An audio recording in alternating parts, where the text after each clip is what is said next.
Hey listeners, it's Tim here. Just a quick note to invite you to join us live in Sydney for our in-person 2-day Top Music Live conference over the 15th and 16th of April 2026. I am so excited to finally be putting together another dynamic, inspirational, life-changing experience for music teachers after the success of our Piano Pivot Live conference in 2020. You'll enjoy thought-provoking keynotes, live teaching demonstrations, interactive workshops, fun, movement, roundtable masterminds, and our famous implementation sessions to make sure everyone gets the most from their investment. Early bird ticket pricing is now available and it includes all catering. Head over to topmusiclive.com for all the details. Prices increase really soon. I can't wait to see you there. If you are, let's say, a piano teacher, obviously the educational content will be your biggest sort of asset that you can show how you think as a teacher, what are your values as a teacher, what kind of technical things you can show that can support your students' learning and so on, and what kind of sort of things that you do at the lessons, what kind of conversations you have with the students or parents, and you can kind of show that what kind of aha moments maybe you had as a teacher. And then as a performer, maybe the entertainment or inspiration, one or the other or both pillars could be more sort of highlighted because that's what you do and that's what you want to do more. Hey there, I'm Rachel Ehring, and you're listening to the Top Music Piano Podcast. Get inspired as we discuss creative resources, trends in piano pedagogy, ways to grow your income and streamline your studio, and new ways to engage your students each week. If you are a teacher who wants to go beyond the method books to create an innovative studio that fosters lifelong music makers, you've come to the right place.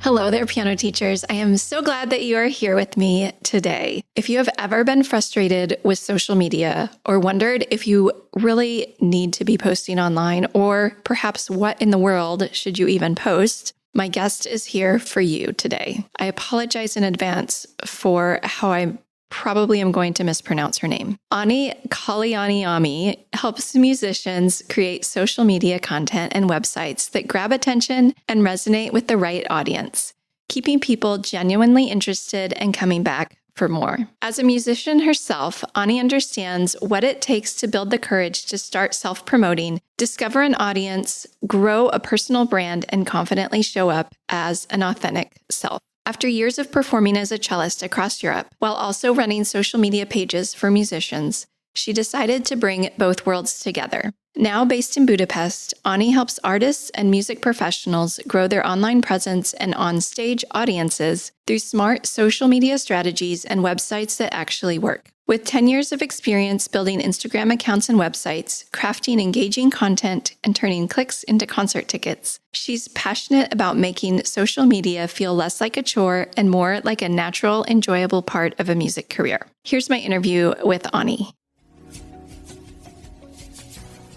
Hi, Anni. Welcome to the show. I would love to have you introduce yourself and tell us just a little about you and where you are and all of those things. Hi, everybody. My name is Anni Kallioniemi. I'm a Finnish cellist originally. Wait, what is your name? I just called you Anni. What is your actual name? My name is Anni, but in English, like my husband's English, so he calls me Annie. And like, okay, so my Anni. name is Anni. Yeah, Anni.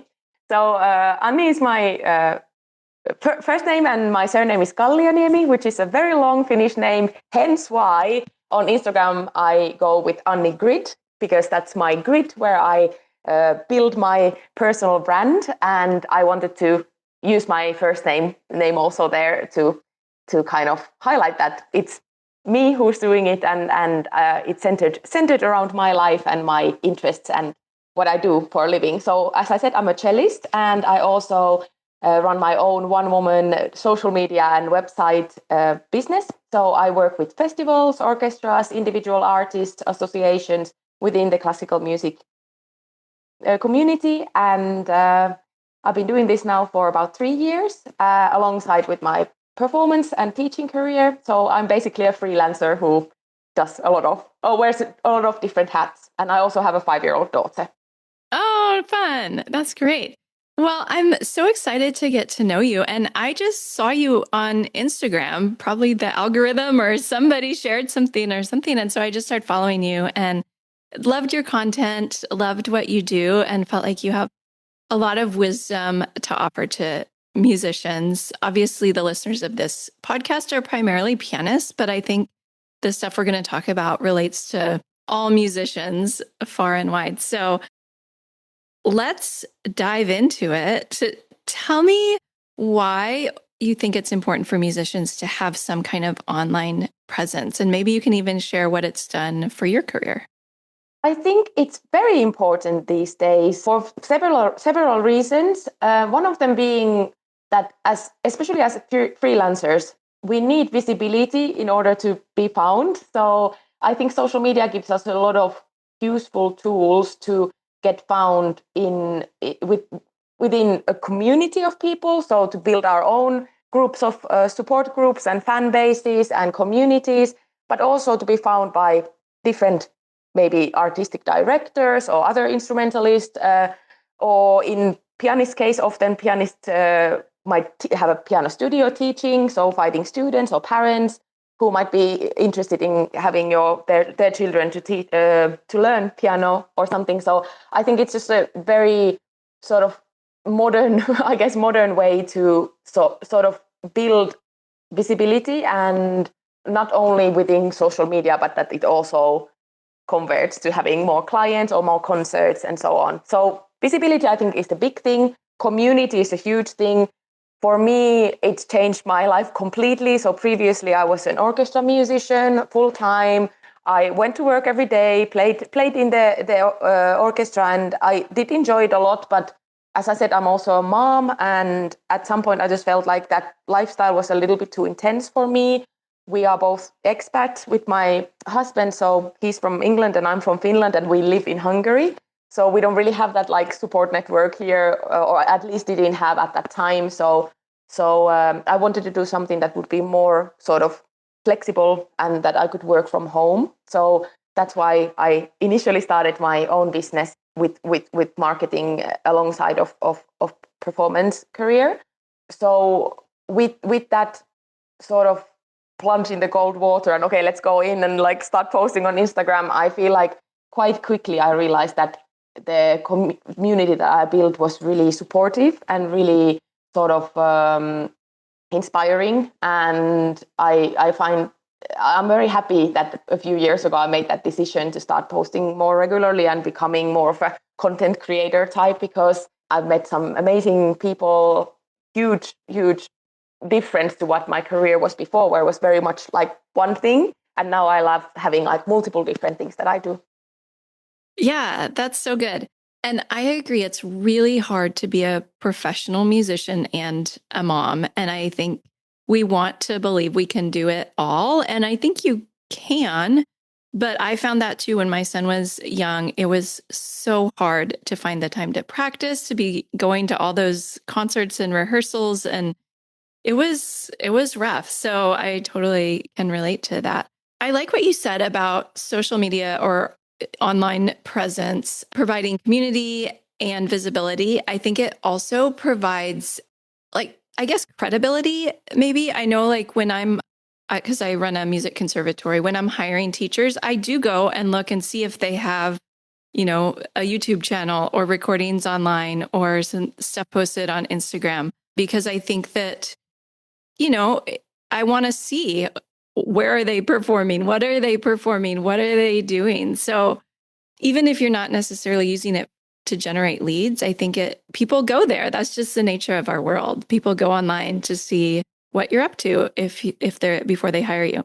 So tell me a little about your journey. So it hasn't been that long, a few years, and you just decided to go all in and start posting more. What does it look like? What does your growth look like? I don't know if you want to share like how much you post or how you decide what to post. Sure. I mean, my marketing and social media journey has started way before my own Instagram account. So I started to work with marketing when I lived in Copenhagen for a few years. I did my master's degree there. And in Copenhagen, the living costs are quite expensive. So I was looking for something to do along my studies that could kind of support me financially. So I found a sort of student job for a few, like 10 hours a week and 10-20 hours, I think it was. And this was a marketing assistant position at a Danish second-hand fashion website thing. And I always have loved secondhand fashion, and I just thought that this just hits a lot of boxes with my interest. And I also was very interested in marketing and social media already. So I worked there for about 4 years remotely. It was just kind of like a little side hustle that I did. Still into when I was full-time working in the orchestra, I still worked for this company for some years, or like a year or half a year or something like this. Basically, I learned a lot of things there that I could imply to my music career. So I learned a lot about how to make ads and how to use different social media platforms. Short video form content was not really a thing back then. In like 10 years ago, it didn't really exist as such. So that wasn't really part of my journey then yet. But I learned how to generate newsletters and these kind of things.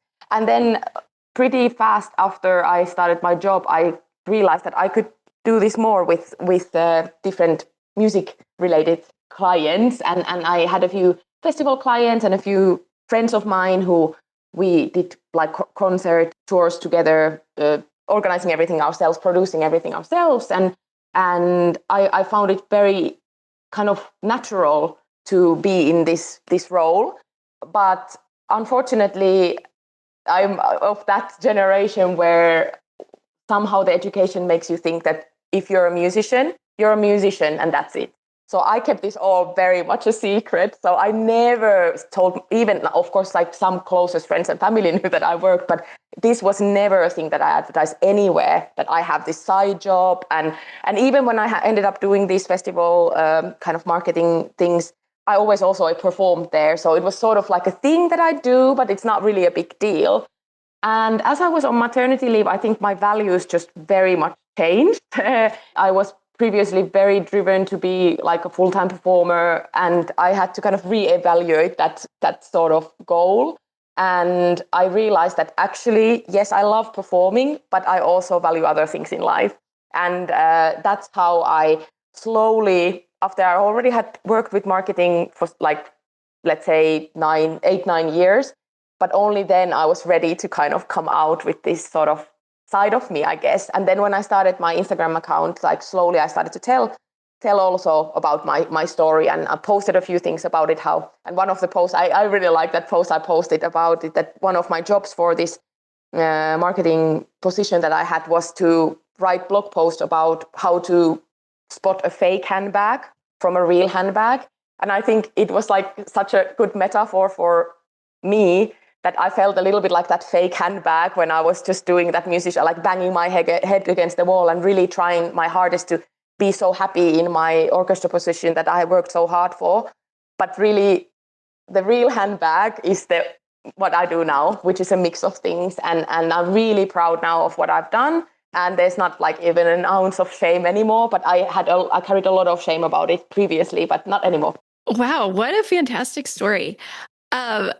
Yeah, I think the shame is getting to be less and less for musicians on, doing things online. But I can see what you mean. Like, we think that we're supposed to be this performer, 100% performer, and there's no room for anything else. And if there is something else, it means we're not as highly qualified as a performer, maybe. I felt like that. I don't feel like that anymore, but I did feel like that for years. And yeah. Yeah, that makes silly sense. Now. Yeah. Well, I'm glad that you've, come to where you are and that you're proud of what you're doing, because it's incredible what you're doing now. So let's talk a little bit, let's transition a little to what musicians should be doing online and what you can teach us, I guess, today. Is there a place online that you think musicians should be or have to be, maybe more than some of the other places? I think it really kind of depends on your strengths and on what you want to attract with your content. Like I know a lot of, for example, conductors really like to use LinkedIn.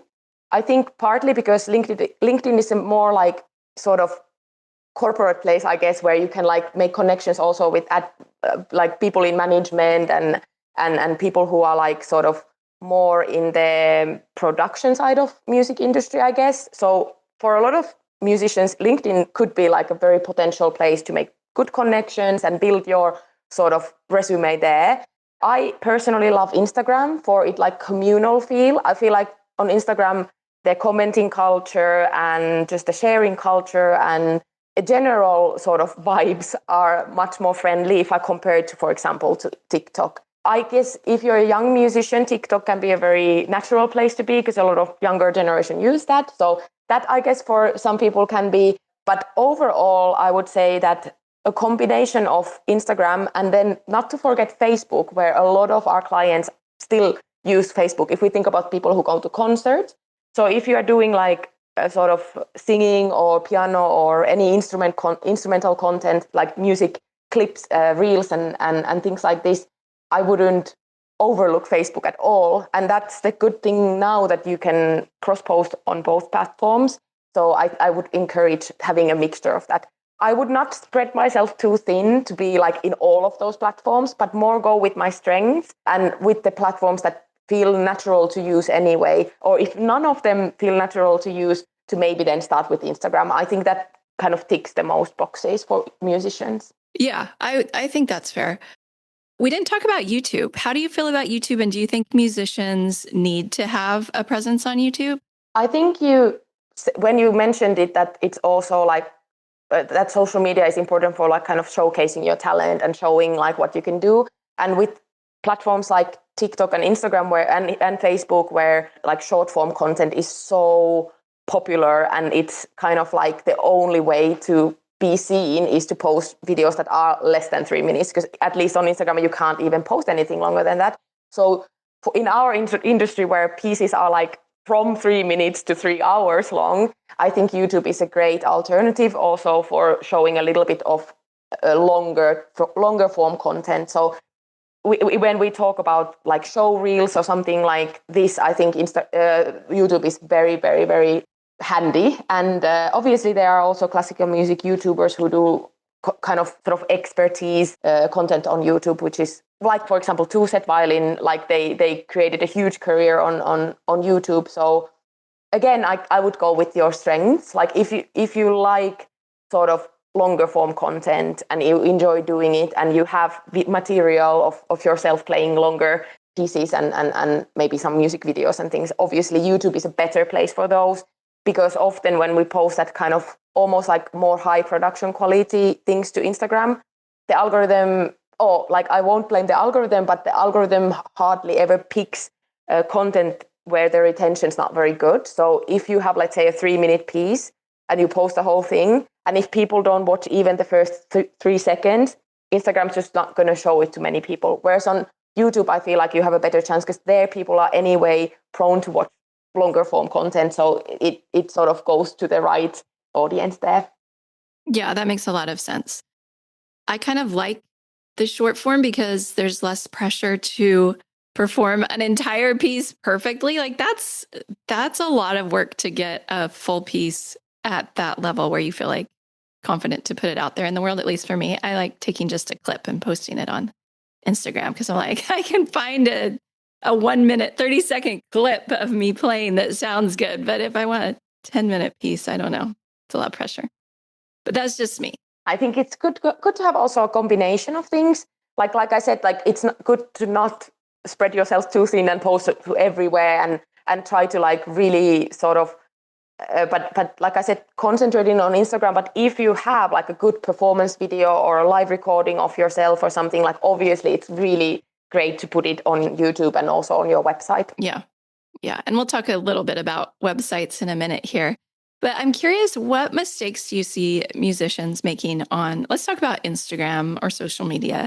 What mistakes do you see? I think the most common thing that I see that I wouldn't call it maybe a mistake, but like a lost opportunity is that I feel like perfectionism is kind of eating out the creativity in a lot of cases. So people, I think, are still maybe in that mindset where everything has to be perfect in order for it to be good or in order for it to be interesting. And how Instagram works, it's not really what triggers people to watch things is not necessarily always just expertise and perfection. Obviously, there are cases where we watch something and it's like out of this world, amazing, like technical, wow, and so emotional and makes us cry and all these things. Of course, that kind of content exists and it's beautiful.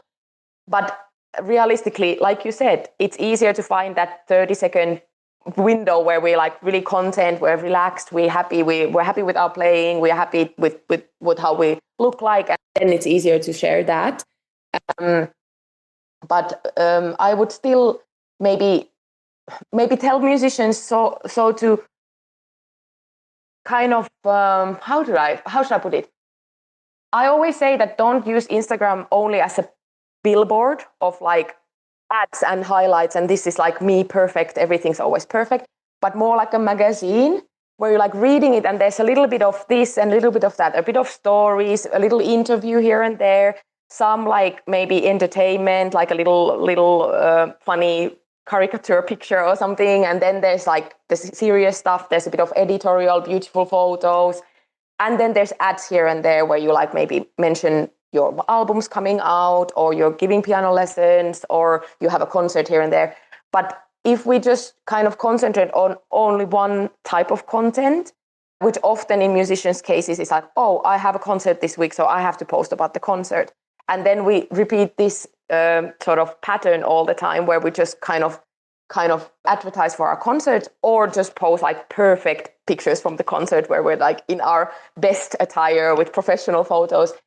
This is quite, it's not necessarily like the most interesting to other people. And also, if I go like deeper into strategy that I use for Instagram, I like to think Instagram in sort of 4 different pillars. So entertaining content, educational content, information content, and the real you content, or like sort of authentic content.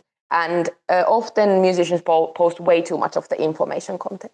So it's just like what I did, where I did it, and what time did I did it. And this is the weakest trigger for people to engage with your content. So it doesn't really make us feel anything if we just see a picture of your CD cover or something. It doesn't maybe we feel happy for you, but we just kind of swipe and go away and to the next thing.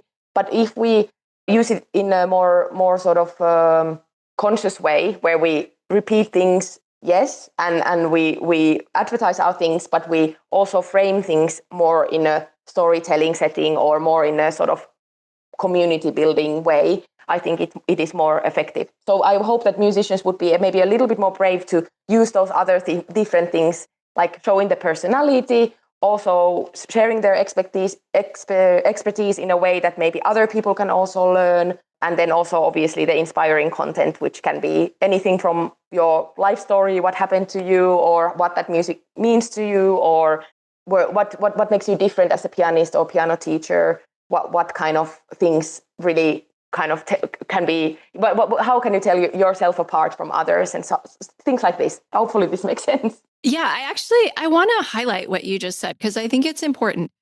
So you mentioned the 4 different things. You said entertainment, education, information, and then the you stuff. And you said the information really maybe should be the least important. And a lot of times we're just like showing, something that it's like, who cares really? Talk about the other 3, entertainment, education, and the you content. Is there a proportion of one to the other, or do they have different roles in your content? Talk a little bit about what we should be doing with those. This is very individual.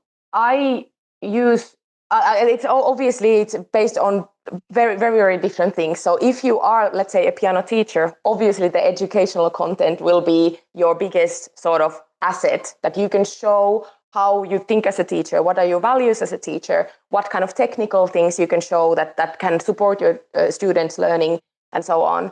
And what kind of sort of things that you do at the lessons, what kind of conversations you have with the students or parents, and you can kind of show that what kind of aha moments maybe you had as a teacher. And then as a performer, maybe the entertainment or inspiration, one or the other or both pillars could be more sort of highlighted, because that's what you do and that's what you want to do more.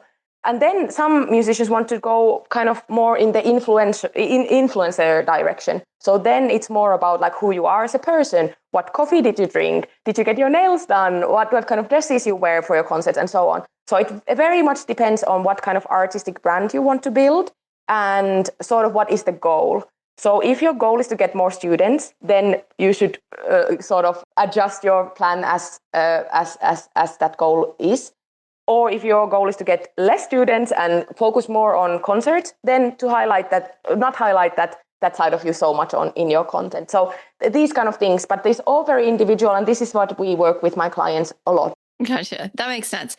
I do want to talk a little about the entertainment part because your Instagram is very entertaining, I have to say. And I feel like that's a way to attract people for sure. We all want to be entertained, especially when we're on a platform like Instagram. Now, I don't know if it necessarily attracts clients. I mean, maybe you can speak to that. But talk to me about entertainment and why, I don't know, how it's worked for you, if that's a good growth strategy, things like that.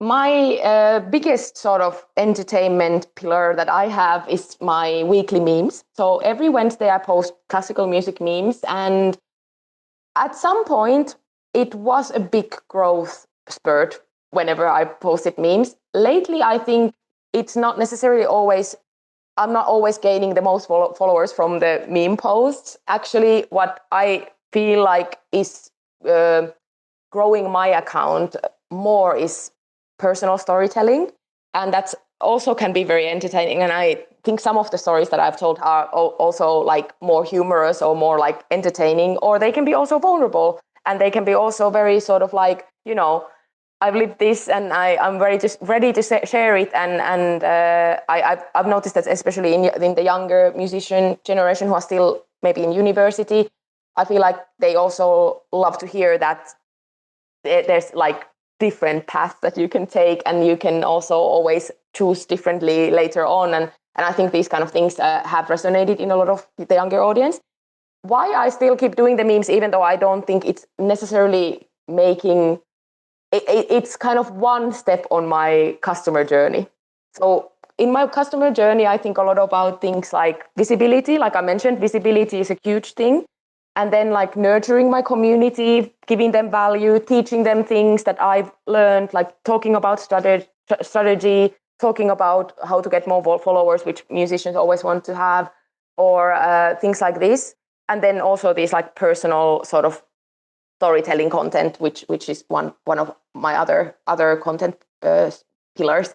And entertainment is an important thing there. I want to keep things kind of funny, and I use humor a lot. I'm a positive, optimistic person, but I still would like to think that I want to still comment on with my memes on also difficult issues which we have in the industry. So maybe there's things like which I find that I somehow can maybe express with a meme easier than a huge, political rant or something. So sometimes I feel like, yes, they are entertaining, but also I feel like they make people think, which I like. Yeah. I was thinking when you were talking about why I invited you on this podcast, like I think I initially noticed you because of the entertainment piece, but then I saw that you were going beyond that with the education and like the deeper messages. And so, if it had just been entertainment, I don't know that I would have invited you as a guest because like that's not what this podcast is about. But I saw that education piece and that you had a lot to say to musicians. So I guess this is working. Exactly, yeah. This is exactly the sort of let's call it like a funnel that I built with my content continuously. So all of these pieces of content that I do, every single one has a reason. Well, maybe not every single one. Sometimes I hop on a trend when I just like feel like I can't like skip this one. So there are a few like things that I do like one-offs, but I have built my strategy in this way that visibility comes from widely shared content like memes, yes. And then there are other things that I do in my content that bring me other kind of things, which is not necessarily more followers or more likes or more shares, but it's like invitations to podcasts or connections with musicians, new clients, and so on. So musicians, I think, also could benefit with this kind of thinking that, yes, they might feel a bit off place when like, oh, should I like post this? And is this not really me? Or I don't know, like it feels icky to be like an influencer or something. But to step out of that like sort of like uncomfortable feeling and just kind of give it a try. And not everyone has to be humorous. I also follow a lot of people who are like really introverted and very calm, and they talk very quietly and they are not very animated. And I love them, and they are so real and they are so calming. And I love that kind of content as well. So I don't think entertainment is for everyone the answer to growth. Obviously, it's one of the things that I do for sure. And it has helped me grow a lot. But I think with everyone, the personal strengths and the personal sort of what comes naturally out of you, musically and also as a person, I think that will always give you a better chance to stand out online, because authenticity in these days is like, it's like honey and gold and diamonds. Like authenticity is what makes people really like sort of like, you know, when your shoulders go down, you're like, oh, someone's real, and it's not I, and it's not someone like acting and being robotic or something, but it's like really a normal person talking. I think people really love that at the moment. And musicians, I hope that they did that a bit more. I agree. Yes, for sure. And I've noticed my reels that I'm more authentic and just speaking to the camera tend to do pretty well. I did mention that we were going to talk about websites, and we're going to keep it brief because that's not really the focus of this podcast, but I am curious. I think that that's something that you do in your business. And so if you just have a few pieces of advice, maybe for musicians on websites and what should be included, just kind of some high level stuff that comes to mind for you. I think with websites, it's kind of more like the billboard, I guess. Like if Instagram is the magazine where you're like, wow, what can I know about this person, and learning about the kind of whole picture. I think then the website is more like, and I will say showcase, and there's a really, really great website designer called Poppy and her team called Showcase Creative Studio. So shout out to Poppy. And I think that's a brilliant name for their business as well, to showcase your strengths and to showcase and to really sort of like feel like this is me, this is what I do, and highlight all those things that you want to do more in life, and also to answer all those questions that you repeatedly get asked. Pictures, bios, that they are there, and it's easy to refer people to go there. Also, for musicians who love to write, there's a lot of us who like to write, and I think a website is a great way to start a blog and also drive more traffic to your website with your writing. So if you're a musician who likes to write about pedagogy or performance or about history or whatever, or just your own life, then I think that always brings more personality and sort of, and also not only personality and not only for the sort of readers of your blog, but it is a good move also from a search engine perspective, because when we update our website regularly, Google crawls it more regularly and then it ranks it better. So especially if you're like a local business, let's say that you're based in New York, you're giving piano lessons, for example, and then if you update your blog about this content about your students' concerts and or like some pedagogical things or your values or whatever, then you have a much better chance standing out with people who are Googling piano teachers in New York area or something. And then your blog is like kind of feeding Google this great keywords and this kind of content that will help it rank much better. So maybe those would be my couple of advice. Yeah, that's great advice. And I think the writing part is so important again in this age of AI, right? And being an authentic writer is becoming more and more rare, I think. So I think you're right about that. Do you have any last pieces of advice about online presence, social media, anything that I haven't asked that you want to share with music teachers? The biggest thing that you can change maybe in your strategy is to, and I got this advice from another coach, to list all the things that you do daily or weekly, like all the tasks, like doing the taxes, doing the dishes, taking my dog out, teaching 20 kids in a week or day, or I don't know how many, and going for a jog and doing and practicing piano and performing and whatever. There is millions of things, and really make a list and highlighting the things that you actually really enjoy doing. And you actually think like, this, I like this. And then to see if there's a way to just put your phone there to film you and get like that those like organic moments of yourself. Because often we like think of content creation as something totally separate. Like, oh, now I'm going to like sit at the piano and make this video.